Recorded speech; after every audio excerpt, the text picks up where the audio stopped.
আর এমন একটি সময় দ্রুতই ঘনিয়ে আসছে যখন আপনি আর আমি কবরে শায়িত হব, আর কিছু মানুষ আমাদের কথা মনে রাখবে এবং তারা আমাদের জন্য কাঁদবে।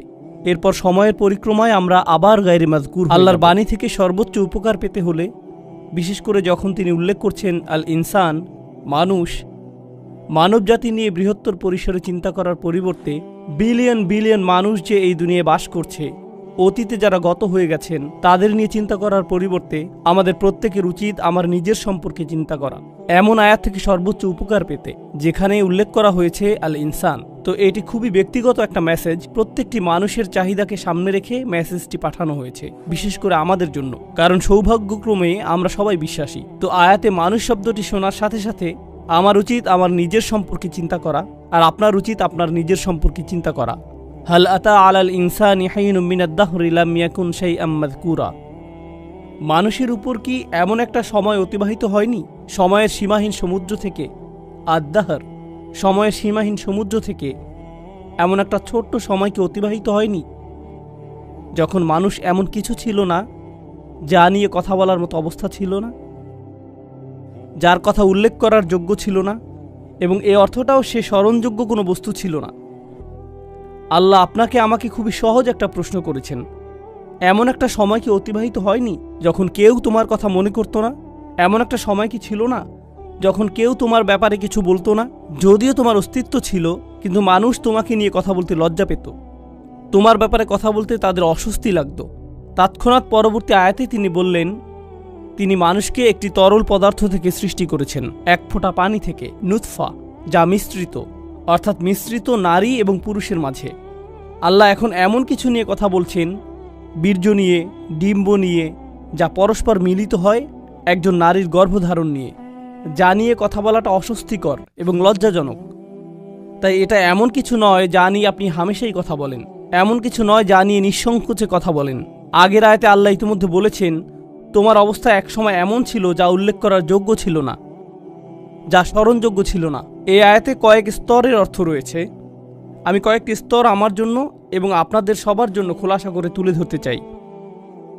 মহাবিশ্ব, বস্তুগত বিশ্বকে আমরা যেভাবে জানি, পদার্থবিজ্ঞানীরা আমাদেরকে বলছেন এটি 13.9 বিলিয়ন বছর যাবৎ বর্তমান আছে, আর এই গ্রহটি সম্ভবত 4 বা 5 বিলিয়ন বছর যাবৎ টিকে আছে, অর্থাৎ এই গ্রহের গঠনকাল।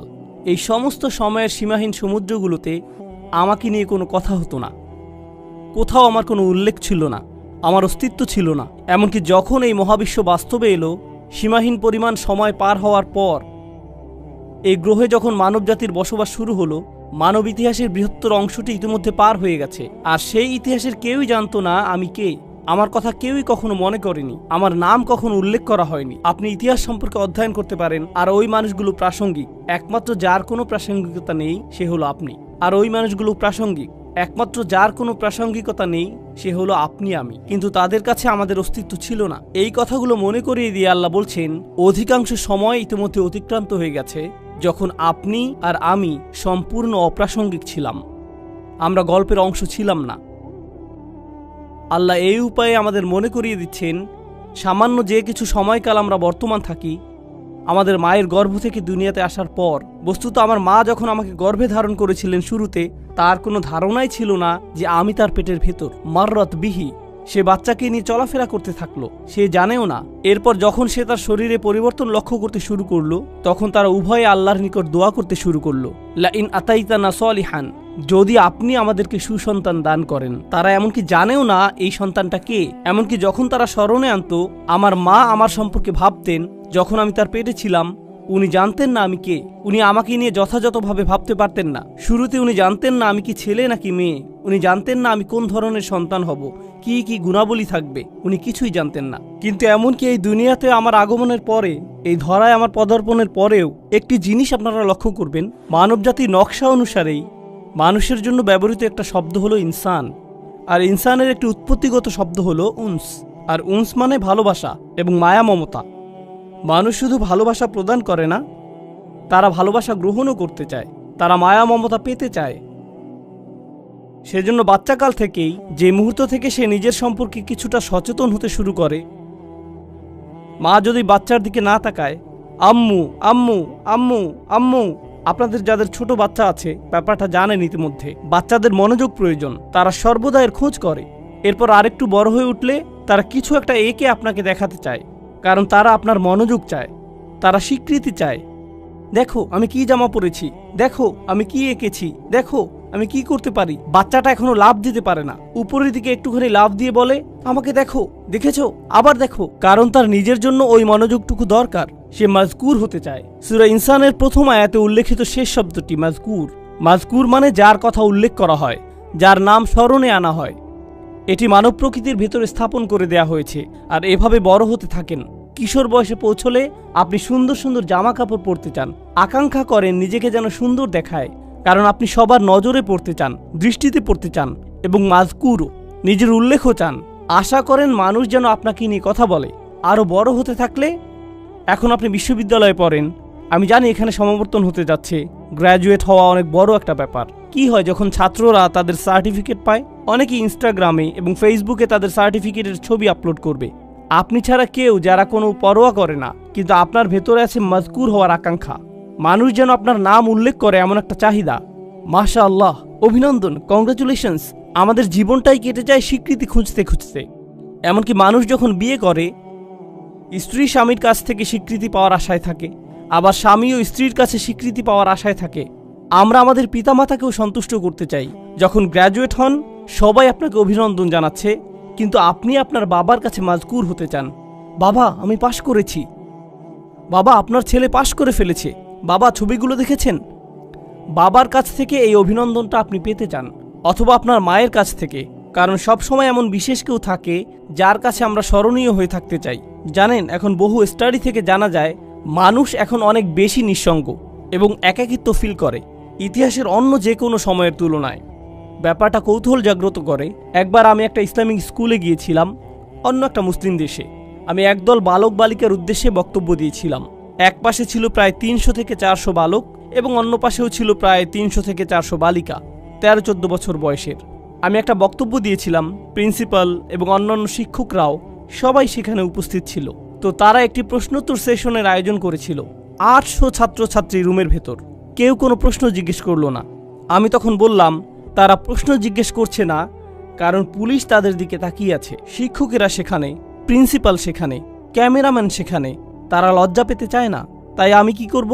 আমি সমাবেশের ভেতরে চলে যাব এবং এই বাচ্চাগুলোর সাথে কথা বলবো। কোনো ক্যামেরা থাকবে না, মাইক্রোফোন থাকবে না। আমি ভেতরে গেলাম ছাত্রীদের সেকশনে, শুধু ছাত্রীগুলোর সাথে কথা বলেছিলাম 2 ঘন্টা যাবত। তাদের প্রশ্নের যেন আর শেষ নেই। অন্য পাশে ছেলেদের সেকশনে আরও 2 ঘন্টা, তাদেরও প্রশ্নের কোনো শেষ নেই। আর সবচেয়ে কমন প্রশ্নটি ছিল, সব সময় একাকিত্ব ফিল করলে কি করব? যদি নিজের সরব উপস্থিতি না থাকে তখন কি করব? যদি কেউ আমাকে না দেখে? মানুষের এমন গভীর এক আকাঙ্ক্ষা আছে মাজকুর হওয়ার, যে এক টিনেজার অন্যান্য বন্ধুদের অনলাইনে দেখে, তখন ভাবে আমার তো একটা অ্যাকাউন্ট নেই, আমার তো এত এত ফলোয়ার নেই, মানুষ তো আমাকে দেখছে না, আমি তো মাজকুর নই, আমার আরেকটা ছবি তোলা উচিত, না ফিল্টার পরিবর্তন করি, না অন্য কিছু করা দরকার, ব্যাকগ্রাউন্ড পরিবর্তন করলে ভালো হবে, লাইটটা আর একটু ভালো হতে পারত। এরপর পোস্ট করে, কেউ একজন হার্ট ইমোজি দিল, কেউ একজন লাইক দিবে, আমি মাজকুর, যাক আমার এখন উপস্থিতি আছে।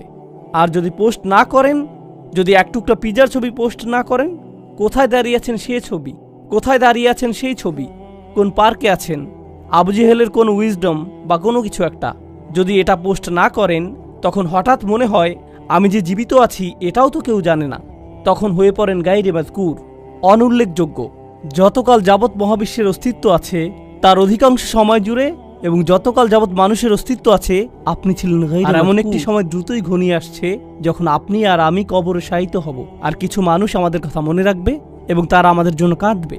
এরপর সময়ের পরিক্রমায় আমরা আবার গায়রে মাজকুর। আমরা বিখ্যাত মানুষদের কথা মনে রাখি, আমরা ইসলামের ইতিহাসের বিখ্যাত আলেমদের কথা স্মরণ করি। আমরা স্মরণ করি যেমন ইমাম শাফিঈর কথা রাহিমাহুল্লাহ বা ইমাম আবু হানিফার কথা রাহিমাহুল্লাহ, কিন্তু তাদের তো বড় পরিবার ছিল, কেউ তো তাদের পরিবারের কথা স্মরণে আনে না। তাদের অনেকেই আমাদের নিকট এখন অদৃশ্য। আমরা শাসকদের কথা মনে করি না, সেই সময়ের সম্পদশালীদের কথাও আমরা মনে করি না, আমরা ভালো চেহারার মানুষদের কথাও স্মরণে আনি না, আমরা জনপ্রিয়দের কথাও স্মরণে আনি না, বিখ্যাত মানুষদের কথা অথবা তাদের কর্মের কথা আমরা স্মরণে আনি না। তারা বিস্মরণের অতল গহ্বরে তলিয়ে গেছে, তারা আবার অপ্রাসঙ্গিক হয়ে পড়েছে। আর আল্লাহ আমাকে আপনাকে শিক্ষা দিচ্ছেন, তোমরা এই জিনিসের পেছনে ছুটে চলছো প্রাসঙ্গিক হতে, স্মরণযোগ্য হতে, আলোচিত হতে, ফলোয়ারদের সাথে যুক্ত হতে।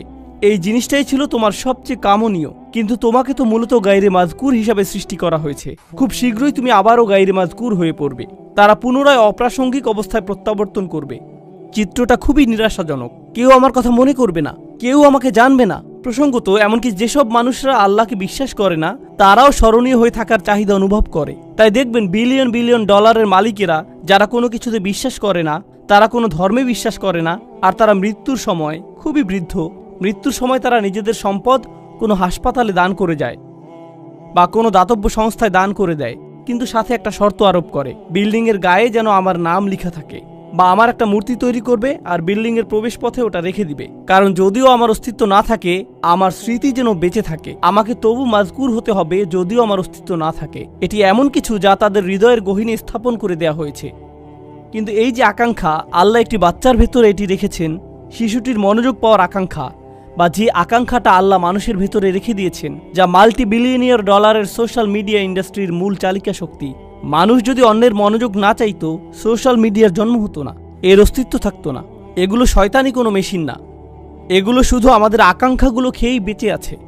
আমাদের এই আকাঙ্ক্ষাগুলো থাকার কারণেই এগুলো এদের মতো করে কাজ করতে পারছে। এগুলো আমাদের কার্যকলাপ খেয়েই টিকে আছে। ব্যাপারটা হলো, আল্লাহ কেন এই চাহিদাটা আমাদের ভেতরে রেখেছেন? এর উদ্দেশ্যটা কি? আমি কেন সর্বদা স্বীকৃতির অন্বেষণে থাকি? কেন এমন মনে হয়? কেন আমার ভেতরটা শূন্য মনে হয় যদি স্বীকৃতি না পাই?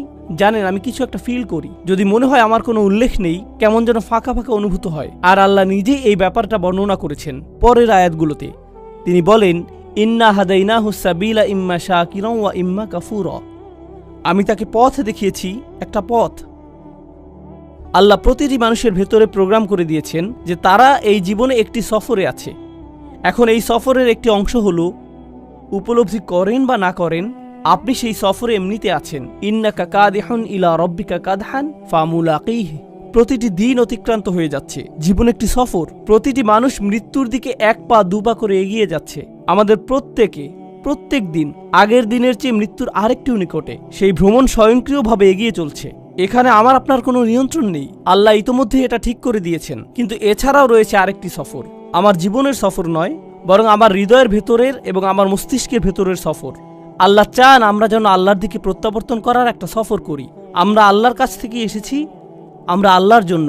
আর আল্লাহ চান আমরা যেন ইচ্ছে করেই আল্লাহর পথের দিকে ফেরার একটা সংকল্প করি, আমাদের মাথায়, আমাদের অন্তরে। কিন্তু আমাদের মন অন্য কারো কাছ থেকে স্বীকৃতি পাওয়ার নেশায় বুঁদ হয়ে আছে। এটা অন্য মানুষদের কাছে গ্রহণযোগ্যতা পেতে চায়। কিন্তু আল্লাহ চান আমাদের হৃদয় এবং মস্তিষ্ক যেন সবার আগে আল্লাহর কাছে স্বীকৃতি খোঁজে, আল্লাহর কাছে স্বীকৃতি খোঁজে। আমার রব কি আমার প্রতি খুশি? আমার রব কি আমার ভালো কাজটির দিকে তাকিয়ে খুশি হয়েছেন? আমার এই সেবা দেখে কি আমার রব খুশি হয়েছেন? আমি কি আমার জীবন এমনভাবে অতিবাহিত করেছি যে একদিন যখন এই ভ্রমণের সমাপ্তি হবে, তখন তার সাথে আমার সাক্ষাতের সুযোগ হবে? তিনি বলেন, ইম্মা শাকিরান। আল্লাহ মানুষকে এই সফরে এগিয়ে যাওয়ার সামর্থ্য দিয়ে সৃষ্টি করেছেন। আপনি আমাদের প্রত্যেকের জন্য রয়েছে দুইটি পছন্দের বিষয়। হয় আমরা কৃতজ্ঞ, অথবা আমরা চরম অকৃতজ্ঞ। ইম্মা শাকিরান ওয়া ইম্মা কাফুরা। চলুন সাধারণ ভাষায় কৃতজ্ঞতার অর্থ বোঝার চেষ্টা করি কিছুটা। যদি আমি আমার ছেলেকে একটি বাইসাইকেল কিনে দেই, আর সে বলল, থ্যাংক ইউ, ধন্যবাদ বাবা। আমি তাকে বাইসাইকেল কিনে দিলাম, কিন্তু সে জীবনেও এটাতে চড়েনি। সে বাড়ির এক পাশে এটি ফেলে রাখলো, কাপড় দিয়ে মুড়িয়ে রাখলো। এখন ওই থ্যাংক ইউর কোনো অর্থ নেই। কেন? কারণ সে যদি সাইকেলটি প্রতিদিন চালাতো, পরিষ্কার করত, প্রতিদিনের যত্ন নিত, তখন আমি বলতাম আমার ছেলে সাইকেলের জন্য কৃতজ্ঞ। কিন্তু সে যদি কখনো এটি ব্যবহার না করে ফেলে রাখে, সে যতই সাইকেলের জন্য ধন্যবাদ দিক না কেন, এটা কোনো ব্যাপার না। সাইকেলটা যে পড়ে থেকে ধুলাবালি সংগ্রহ করছে, তাই তার কথাগুলো ফাঁকা বুলি ছাড়া আর কিছুই না। এর নাম কৃতজ্ঞতা নয়। সহজে বোঝা গেল তো? যখন আল্লাহ আমাকে হেদায়েত দিয়েছেন, আল্লাহ আমাকে এই জীবনের একটি লক্ষ্য দিয়েছেন, আর আল্লাহ বলছেন, তুমি কি এই হেদায়েতের জন্য কৃতজ্ঞ হবে?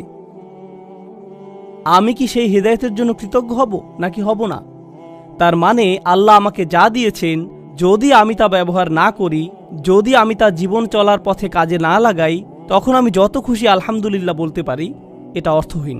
আমি তো উপহারটি ব্যবহার করছি না, আমি কোনোভাবেই এটি কাজে লাগাচ্ছি না। এটাই হলো ইম্মা শাকিরান ওয়া ইম্মা কাফুরা। অসাধারণ সুন্দর একটা ব্যাপার আছে যেদিকে আমি আলোচনার মোড় ঘুরিয়ে নিতে চাই। জানেন, এই একই সূরাতে, সূরাতুল ইনসানে পরের দিকে একেবারে সমাপ্তিতে আল্লাহ বর্ণনা করছেন, না বরং শেষের অংশে আল্লাহ জান্নাতি মানুষদের বর্ণনা দিয়েছেন। আল্লাহুম্মা আদখিলনা ফি জান্নাতিক। দোয়া করছি আল্লাহ যেন আমাদের তার জান্নাতে প্রবেশ করান। আমরা যখন আল্লাহর জান্নাতে প্রবেশ করব, পরিশেষে এমন একটা সময় আসবে আল্লাহ যার বর্ণনা দিয়েছেন এভাবে তার প্রতি বিশ্বাসীদের পোশাক পরানো হবে বিশেষ ধরনের, হুল্লু আসাউইরা মিন ফিদ্দাহ, তাই না? তিনি বলছেন আলিয়াহুম সিয়াবু সুন্দুসিন খুদরুম ওয়া ইস্তাবরাক ওয়া হুল্লু আসাউইরা মিন ফিদ্দাহ। তাদেরকে বিভিন্ন ধরনের সিল্কের তৈরি পোশাক পরানো হচ্ছে, হাতে বিশেষ ধরনের ব্রেসলেট পরানো হচ্ছে। মনে করতে পারেন রোলেক্স ঘড়ির মতো কিছু, বিশেষ ব্র্যান্ডের ঘড়ি পরানো হচ্ছে, হাতে ব্রেসলেট পরানো হচ্ছে, সুন্দর জামা পরানো হচ্ছে। কেন তাদের স্পেশাল পোশাক পরানো হচ্ছে? ভালো পোশাক পরেন কারণ বিশেষ কোনো অনুষ্ঠানে যোগ দিতে যাচ্ছেন, তাই না? আপনি উত্তম পোশাক পরেন যখন বিশেষ কারোর সাথে সাক্ষাৎ করতে যান। ঠিক একই আয়াতের পরের অংশে তিনি বলেন ওয়াসাকাহুম রাব্বুহুম শারাবান তাহুরা, আর তাদের রব আল্লাহ তাদেরকে পবিত্র ড্রিঙ্কস পান করতে দিবেন। আপনারা সরাসরি আল্লাহর সাথে সাক্ষাৎ করতে যাচ্ছেন, আপনাকে বিশেষ পোশাক পরানো হচ্ছে জান্নাতে, কারণ আপনি আল্লাহর সাথে সাক্ষাৎ করতে যাচ্ছেন। এখন জান্নাতে যখন আল্লাহর সাথে আপনার সেই সাক্ষাৎটি হবে, আল্লাহ আমাদের সবাইকে তার সাথে সেই সাক্ষাৎটি করার সৌভাগ্য দান করুন। যখন সেই সাক্ষাৎটি হবে তিনি আমাদের একটা ড্রিঙ্কস দিচ্ছেন, সুস্বাদু পানীয় দিচ্ছেন, আর যখন পবিত্র পানীয় আমাদের দিচ্ছেন তিনি তখন আমাদের সাথে কথা বলছেন, ইন্না হাযা কানা লাকুম জাযাউন ওয়া কানা সাঈকুম মাশকুরা। এটি তোমাদের বেতন, এটি তোমাদের পুরস্কার, আর তোমাদের কর্মপ্রচেষ্টা ছিল প্রশংসাযোগ্য। তোমাদের চেষ্টাগুলো স্বীকার করে নেওয়া হলো। অর্থাৎ মানুষকে সৃষ্টি করা হয়েছে উল্লেখের অযোগ্য করে। মানুষ মরে যায়, এরপর অন্যরা হয়তো কিছুকাল তাদেরকে মনে রাখবে অথবা রাখবে না, কিন্তু আল্লাহ বলছেন মহাবিশ্বের বয়সের চেয়েও বেশি সময় ধরে এবং যতকাল যাবৎ আকাশসমূহ এবং পৃথিবী বর্তমান আছে তার চেয়েও বেশি সময় ধরে আল্লাহ আমার চেষ্টাগুলোর কথা মনে রাখবেন। আল্লাহ তার স্বীকৃতি দিবেন। আল্লাহ বলবেন তুমি উত্তম প্রচেষ্টা দেখিয়েছ, আর তার পুরস্কার তুমি এখন পাচ্ছ। আল্লাহ আমার স্বীকৃতি দেবেন, আমি তখন মাজকুর হয়ে যাব আল্লাহর নিকট। আল্লাহ নিজে আমার উল্লেখ করবেন। আমরা যে আল্লাহর জিকির করি এটি একটি দিক, আর এই আয়াতে আল্লাহ আপনার জিকির করছেন, তিনি আপনার কথা উল্লেখ করছেন, তিনি আপনার প্রচেষ্টাগুলোর কথা মনে করছেন, তিনি আপনার চেষ্টাগুলোর স্বীকৃতি দিচ্ছেন। তো এখন আমি আমার চাহিদা সম্পর্কে শিখলাম যে এটা বৈধতা চায়, আমার স্বীকৃতি পাওয়ার চাহিদা, আমার উল্লেখ পাওয়ার আকাঙ্ক্ষা। আল্লাহ যে পিপাসা আমার ভিতরে স্থাপন করে দিয়েছেন, আর কোনো মানুষ সে তৃষ্ণা কখনো মেটাতে পারবে না। যখন অন্য কারো মনোযোগ চাইবেন বা অন্য কারো স্বীকৃতি চাইবেন, আপনি সর্বদা হতাশ হবেন।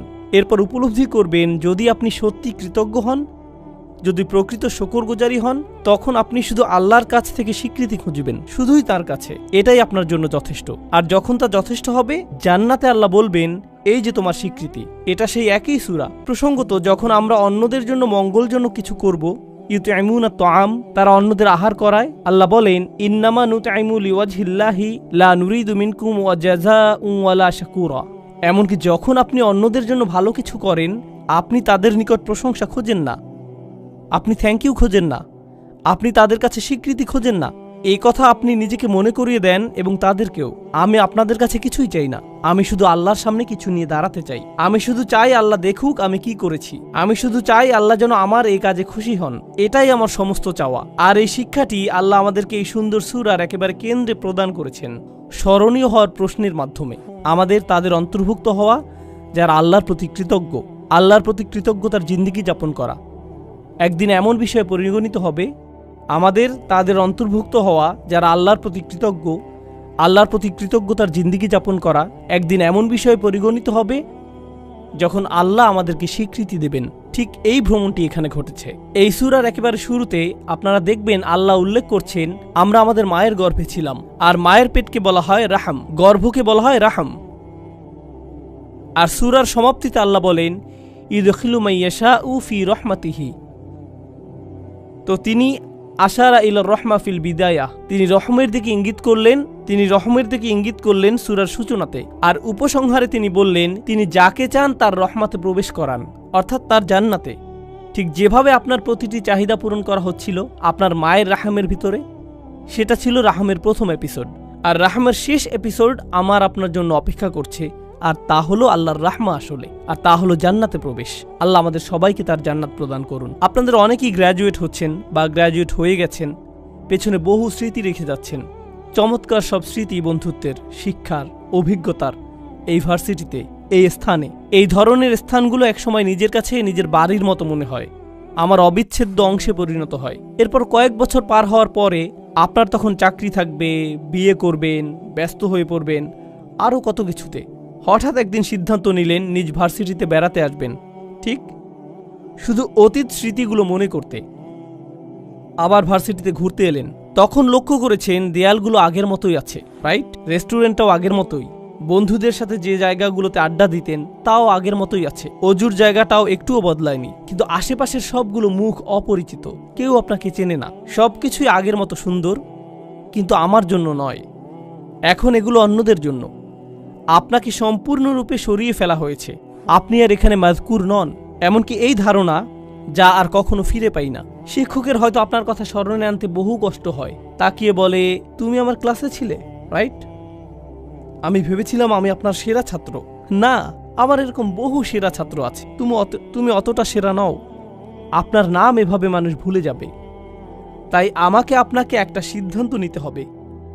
ভার্সিটি ছেড়ে যাওয়ার এই ক্ষণে, গ্র্যাজুয়েট হওয়ার এই মুহূর্তে তোমরা হয়তো চাকরি নিয়ে ভাবছ, একটি ক্যারিয়ার নিয়ে ভাবছ, তোমার জীবনের পরবর্তী চ্যাপ্টার নিয়ে ভাবছ। জীবনের এরকম প্রতিটি চ্যাপ্টারের একটা টাইটেল থাকতে হবে। আল্লাহ কিভাবে আমার জীবনের এই চ্যাপ্টারের কথা মনে রাখবেন? তিনি কিভাবে মনে রাখবেন? আমি জানি যখন একটা চাকরি পেতে যাচ্ছেন তখন আমার মা কি বলবে, আমার বাবা কি বলবে, মানুষ কি বলবে, কত টাকা বেতন পাবো, অ্যাপার্টমেন্ট কোথায় পাবো, আমি কি অমুক জিনিসটি পাচ্ছি, তমুক জিনিসটি পাচ্ছি।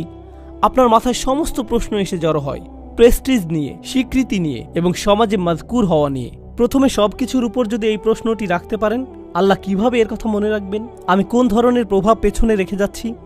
আমি কি এমন কিছু রেখে যাচ্ছি যার কারণে আল্লাহ আমার কথা মনে রাখবেন? যদি এমন কিছু করেছি তাহলে আমি সফল হয়েছি। আমি শেষ এই বিষয়টা চিন্তা করার জন্য রেখে যাচ্ছি। আমরা এখন এই ধারণায় এতটাই আচ্ছন্ন যে মানুষ যদি আপনার সফলতা না দেখে তাহলে আপনি সফল নন। মানুষের চোখে আপনার সফলতা দৃশ্যমান না হলে আপনি সফল নন, তাই তো? এখন কেউ একজন এসে আমাকে বলতে পারে, এই ভাই আপনি তো দারুণ সফল, কিভাবে এত সফল হলেন? তখন আমি জিজ্ঞেস করলাম, আচ্ছা কিভাবে বুঝলেন আমি সফল? আমার সফলতাটা কি? ও, আপনার যে বিশাল সংখ্যক ফলোয়ার আছে, লক্ষ লক্ষ মানুষ আপনার ভিডিও দেখে, এই জন্য আপনি সফল। তখন আমি বলি, সুবহানাল্লাহ, আমরা কোরআন থেকে কত দূরে সরে এসেছি, আমাদের চিন্তা ভাবনা কোরআন থেকে কত দূরে। জানেন তো, নূহ আলাইহিস সালামের প্রায় কোনো ফলোয়ারই ছিল না, তার অত অনুসারী ছিল না, আর বিশাল এক সময় ধরে তার কোনো অনুসারীই ছিল না। বস্তুত আপনি যদি নূহ আলাইহিস সালাম সম্পর্কে জিজ্ঞেস করেন, তার নিজের অঞ্চলে মানুষ তাকে নিয়ে উপহাস করত, ও ওই বৃদ্ধ মানুষটা, সে তো একটা পাগল। এই ধরনের কটু কথা তিনি শত শত বছর ধরে শুনে আসছিলেন। আর একমাত্র যিনি তার সেই যন্ত্রণাগুলোর কথা মনে রেখেছেন, কোনো ঐতিহাসিক সেই সংগ্রামের কথা লিখে রাখেননি, যার কোনো নথিপত্র বর্তমান নেই। ভাবছেন কিছু মানুষ নূহ আলাইহিস সালামের জীবনী লিখে রেখেছিল যেন মানুষ তার কথা মনে রাখতে পারে? না না না, আল্লাহ এটা রেকর্ড রেখেছেন, আর আল্লাহ তাকে মাযকুর বানিয়েছেন। ইব্রাহিম আলাইহিস সালাম মক্কার মরুভূমিতে একা একা দোয়া করছিলেন, ও আল্লাহ, এই ঘরটিকে একটা শান্তিপূর্ণ স্থানে পরিণত করুন এবং মানুষের অন্তরে ভালোবাসা তৈরি করে দিন এই ঘরের প্রতি। ফাজআল আফইদাতাম মিনান নাসি তাহওয়ি ইলাইহিম। তখন কোনো ভিডিও ক্যামেরা ছিল না, কোনো লাইভ স্ট্রিমিং ছিল না, এরকম কিছু ঘটেনি, কেউ সেখানে ছিল না, শুধু একজন মানুষ মরুভূমিতে, শুধু তিনি আর তার রব কথা বলছিলেন। তিনি কোনো রাজা ছিলেন না, তিনি সম্পদশালী কোনো ব্যক্তি ছিলেন না, তার কোনো লিপিকার ছিল না যে আগামী দিনের জন্য এই ইতিহাসগুলো লিখে রাখবে। জানেন, মিশরীয় প্রাচীন প্রাসাদগুলোতে রাজাদের ঐতিহাসিক চিত্র, তাদের ফরমানসমূহ এবং দেয়ালগুলোতে প্রচুর লিখনি পাওয়া গিয়েছে। আমরা কিন্তু ওই লেখকদের নামও জানি না, আমরা শুধু জানি তারা কিছু মানুষকে অর্থ করে দিয়েছিল ওই দেয়াল লিখনের জন্য। কেউ তো ইব্রাহিম আলাইহিস সালামের জন্য কিছু লিখে রাখেনি, তবুও আজকের দিনেও আমরা ইব্রাহিম আলাইহিস সালামের জিকির করছি। প্রতি বছর হজের সময় আমরা তার কর্মবহুল ও বর্ণাঢ্য জীবনের কথা স্মরণ করছি। আর আমরা আমাদের সমগ্র দিনকে বলি মিল্লাতা আবিকুম ইব্রাহিম। আমি কি বোঝাতে চাচ্ছি? মানুষকে গায়রে মাজকুর হিসাবে সৃষ্টি করা হয়েছে। ইতিহাসের অধিকাংশ সময় জুড়ে আমাদেরকে অস্মরণীয় করে রাখা হয়েছে। হ্যাঁ, আমরা অতিশয় সামান্য কিছু সময় এই দুনিয়াতে বেঁচে থাকি। সেই সময়ের পরে আমরা গায়রে মাজকুর হয়ে পড়তে পারি। আপনি হয়তো এই বিশ্ববিদ্যালয়ে গায়রে মাজকুর হয়ে পড়তে পারেন পরের বছরই। তো এটাই আমার আপনার জীবনের বাস্তবতা। আপনি যদিও কারো প্রচুর উপকার করেন, বছরখানেক পরেই সে ভুলে যেতে পারে তুমি আমার জন্য কি করেছো। শুধুমাত্র একজনের কাছে আপনি চিরকালের জন্য মাজকুর থাকবেন, আর তিনি হলেন আল্লাহ আজ্জা ওয়া জাল্লা। তাই আল্লাহ তাআলা বলছেন, আল ইয়াউমা নানসাকুম কামা নাসিতুম লিকা ইয়াউমিকুম হাযা। কিছু মানুষকে সেদিন তিনি বলবেন, আজ আমি তোমাদেরকে ভুলে যাব, আজ আমি তোমাদেরকে ভুলে যাব, যেমন করে তোমরা এই দিনের সাক্ষাৎকে ভুলে গিয়েছিলে। এখন পছন্দ আমাদের, আমরা কি তাদের অন্তর্ভুক্ত হতে চাই আল্লাহ যাদেরকে ভুলে যাবেন কিন্তু মানুষ মনে রাখবে, নাকি আমরা তাদের অন্তর্ভুক্ত হতে চাই আল্লাহ যাদের কথা মনে রাখবেন আর মানুষ তাদের মনে রাখুক বা না রাখুক তাতে কিছু যায় আসে না। বারাকাল্লাহু লি ওয়া লাকুম ফিল কুরআনিল হাকিম ওয়া নাফা'নি ওয়া ইয়্যাকুম বিল আয়াতি ওয়া যিকরিল হাকিম।